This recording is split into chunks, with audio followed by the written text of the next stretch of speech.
Hey everyone, and welcome back. Today we're going deep into post-World War II Britain using all the articles and research you sent in. A fascinating period. It is. You've got some really good material here, economic analyses, personal accounts. It looks like you're especially curious about whether this period was truly a time of decline for Britain Hmm. or something a bit more complex. Yeah, a question historians still debate. Exactly. So let's dive in and see what we can uncover together. All right. What's so interesting is that this decline narrative often really dominates. Right. But the story is much richer when we look closer. I think to understand it, we need to paint a picture of what Britain was like in 1945, right? Yeah, The war is over, but victory came at a very steep price. Cities are scarred by bombings, resources are stretched super thin, and rationing is touching every aspect of life. an age of austerity. Yes. Huh.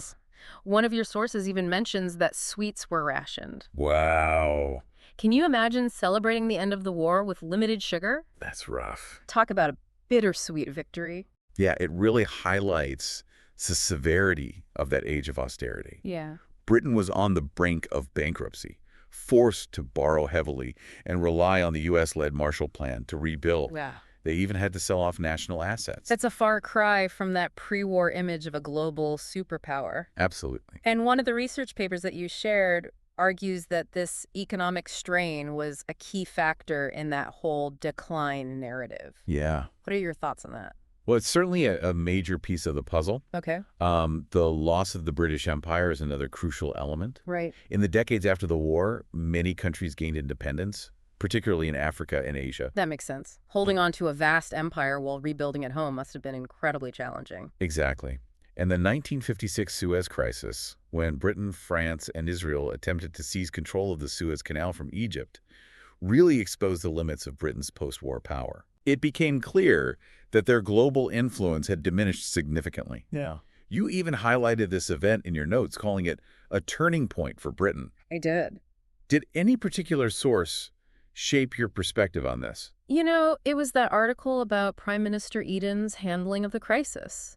It painted this picture of a leader clinging to this fading vision of British dominance while the world was rapidly changing around him. Yeah. But, you know, if we're talking about a more nuanced view of this period, I'm guessing there were some positives amidst these challenges, right? Absolutely. Mhm. While Britain's global power was waning, significant strides were being made domestically. Okay. This period witnessed the birth of the National Health Service. The NHS? Yeah, in 1948. Wow. It was a bold move, offering free health care to all citizens. Huge. Even today, it's considered a landmark achievement. Free healthcare for everyone. That's a game changer. Yeah. Especially after years of wartime hardship, you know, it's like the nation was shifting its focus inward, prioritizing the well-being of its people. Yeah. And your notes also mentioned improvements in education and housing during this time? Exactly. The government invested heavily in social programs, aiming to create a more equitable society. Right. These weren't just policy changes. They represented a fundamental shift in the relationship between the state and its citizens. It makes you wonder how these social programs were received at the time. Was there any pushback against this kind of expansion of government involvement? You know, some of your sources mentioned criticism of the welfare state, Yes. suggesting it fostered dependency or stifled individual initiative. What's your take on that? It's true. There were very diverse opinions about these changes. Okay. Some saw the welfare state as a necessary safety net, while others viewed it as an overreach of government power. Right. It's a debate that continues to this day, not just in Britain, but around the world. Fascinating how these historical decisions still resonate today. And speaking of changing landscapes, Britain was becoming more diverse during this period, right? I'm thinking about that article you provided on the influx of immigrants from Commonwealth countries. Absolutely. And this wasn't just about demographics. It was a cultural transformation. Right. Think about the impact on British cuisine. Yeah, Curry, now a staple, it is. reflects how immigration infused new flavors and traditions into British society. Yeah. I'm curious, did any of your sources delve into how this cultural blending was perceived by different groups at the time? Yes. One of the historical accounts I found described the emergence of little Indias in cities across Britain. Oh, interesting. It highlighted how these vibrant communities face both acceptance and prejudice, showcasing the complexities of integration and cultural change. It's a reminder that historical progress is rarely a smooth, linear path. Definitely. And these changes weren't just happening on a societal level, right? They were impacting individual lives and families in really profound ways. Exactly. And that's where things get even more intriguing. It's easy to get caught up in the big picture, like of empires and economies. Yeah. But I'm really drawn to those personal stories. Yeah. You included a collection of letters from a family who emigrated from Jamaica to Britain in the 1950s. Oh, wow. And their experiences with finding housing, jobs, navigating a whole new culture were so vivid and relatable. It really brought those historical changes down to a human level. Those firsthand accounts are so invaluable, Yeah, aren't they? they are. They remind us that these weren't just these abstract shifts. They were events that completely reshaped individual lives. Yeah.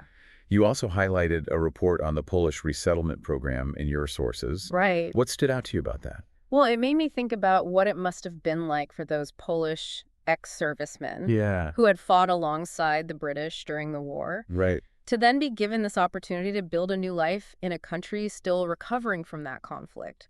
It speaks volumes about both the challenges and the compassion of that era. Absolutely, and then it adds another layer to that evolving identity of Britain. Yeah, The country was becoming more diverse, and these newcomers contributed to that shift in ways that we still feel today. definitely. And this idea of a shifting landscape applies to more than just immigration. We touched on the decline of industrial jobs and the rise of the service sector. Yeah. One of your sources even had a photograph of a shuttered coal mine in Wales. Wow. It's a stark reminder of the human cost of economic transformation. Those images are so powerful. Yeah. Imagine you're a coal miner in the 1950s. Okay. Your community has relied on the mines for generations, but they're closing down. The skills you've honed your whole life, the identity you've built, Yeah. suddenly feels irrelevant. It's gone. What happens next? Yeah, where do you go? Do you move to a city? Leaving behind your roots to try and find work in a factory or an office? Yeah, It's a story of upheaval and adaptation. for sure. And I bet there were families in your own family tree who lived through similar transitions. You're right. Yeah. My grandfather actually worked in a textile mill that closed down in the 60s. Oh, wait. He had to retrain and find a new job in a completely different field. Really? Yeah, it wasn't easy, but it's a testament to the resilience of that generation. Resilience is a key theme of this era for sure. It is. And speaking of adapting to change, Okay. we were discussing the rising divorce rate after the war. One of your sources, a sociologist's study from the time, suggested it wasn't just about wartime disruptions, Right. but reflected evolving ideas about marriage and family and women's roles. Yeah. What were your thoughts on that? Well, it makes sense. During the war, many women had taken on roles traditionally held by men. They worked in factories, ran businesses, kept the country going. Right. After the war, it's understandable that some women weren't content to just simply go back to being housewives. Right. Did any of the personal accounts you found speak to this shift in gender roles? You know, one diary entry you highlighted really struck me. A woman wrote about how she felt stifled after returning to domestic life. Wow. She missed the camaraderie and purpose she felt during the war. It's a powerful reminder that individual desires and societal expectations don't always align neatly. No, they don't. And it speaks to this larger wave of social and cultural change that was sweeping through Britain. Yeah. Earlier, we mentioned the emergence of youth subcultures, like the teddy boys, the mods, the rockers. Right. They were more than just fashion statements, right? Absolutely. They represented a generational pushback against tradition, a desire for something new. Yeah. And think about the music, the style, the attitudes. Right. It was a rebellion against the austerity and conformity of the post-war years. It's like a cultural revolution was brewing alongside these economic and social shifts. Yeah. And I imagine that rebellious energy had an impact on other social movements, right? We briefly mentioned the early stirrings of the LGBTQ plus rights movement. Yes. Did any of your sources delve into that? You had a fascinating article about the Wolfenden Report of 1957, Right. which recommended decriminalizing homosexual acts between consenting adults. Wow. It was a very controversial proposal at the time. I bet. But it sparked this crucial debate about individual liberties and societal attitudes towards sexuality.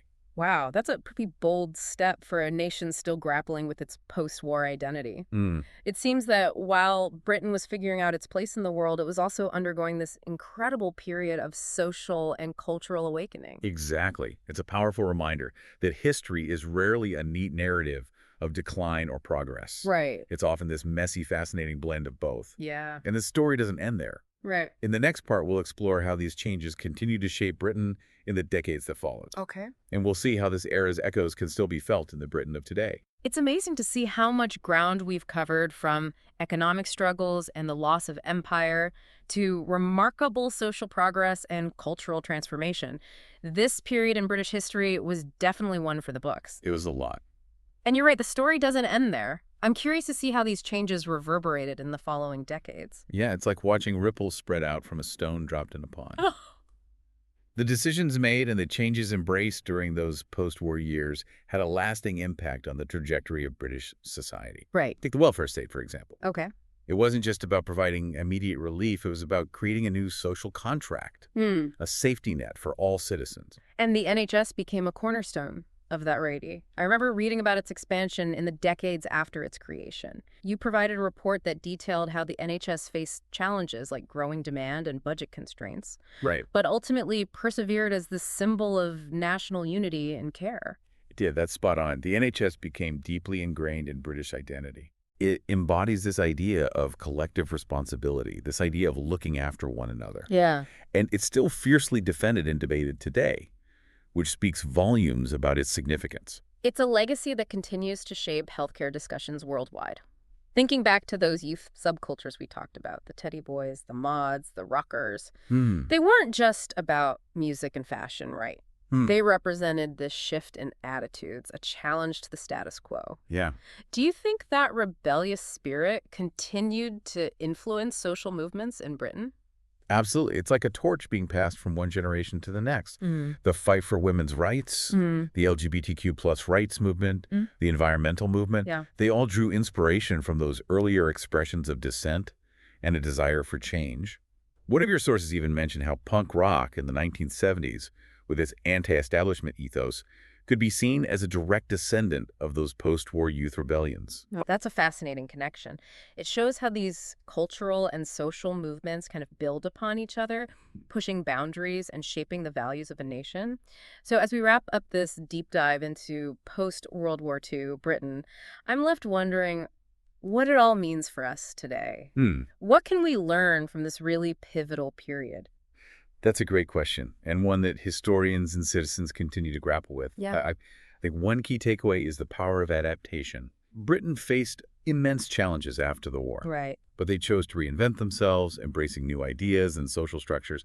It reminds us that even in the face of adversity, change is possible, and it can lead to a more just and equitable society. It also highlights the importance of looking beyond those simple narratives of decline or progress. It's just more nuanced than that. Yeah, This era had its share of struggles and setbacks, but it also saw incredible innovation, resilience, and a willingness to challenge the status quo.